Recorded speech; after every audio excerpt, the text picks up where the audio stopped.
Yes. Velkommen til den lille video, hvor jeg gerne vil forklare de her to figurer. Det jeg gerne vil forklare i dag, det er, at jeg gerne vil forklare om energien og det stofkredsløb, der er i en organisme og et økosystem, og vil gerne bruge de her to figurer til at vise, hvordan det er, at energien bevæger sig, både inde i organismen og mellem de her trofiske niveauer, som vi nu har. Til at starte med, så vil jeg gerne lige forklare den her øverste del. Så her der ser vi en celle, og det repræsenterer en planteorganisme, hvor der i midten af den sker fotosyntese. Selve planten, den bruger den lysenergi fra solen, den CO2 fra luften og vandet, som den optager fra sine rødder, det bruger den til at danne det, som vi kalder glukose og ilt, som den så respirerer igen. Og det man kan se her, det er, at der er en pil ned mod fotosyntese, og den glukose, som så er blevet lavet, noget af det, det bliver brugt til respiration, hvor det er, at den her energi, som bliver dannet, den bliver frigivet til respiration. Og så har vi så resten, som går til væksten, altså vores nettoprimærproduktion, hvor det er, at det primært er det, der er tilbage, efter planten har brugt noget energi til det, vi kalder for respiration.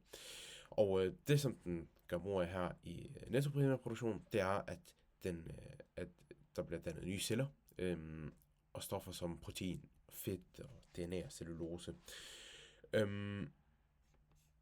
Og ja, men det var så lidt omkring den her figur. Men hvad er det, der sker med den her energi, når der er planten, den bliver spist af et dyr? Og det er jo det, som jeg gerne vil komme ind og forklare, når der er, de kigger på den her figur hernede. Så hernede, så har vi de trofiske niveauer i det økosystem.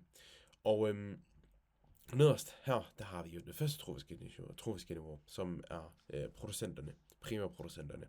Primærproducenterne er primært alger og planter, som så bliver opsummeret, eller spist af dem, som er på det andet trofiske niveau.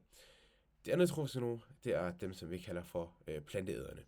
Og planteæderne, deres formentlig levebrød, det er jo planter og alger, hvorefter vi så har rovdyrene og topdyrene, som så spiser planteæderne, som så lever af dem. Og man kan jo se, at mængden af energien, vi kan se, at der står, at respirationstab kan måles som varmestråling.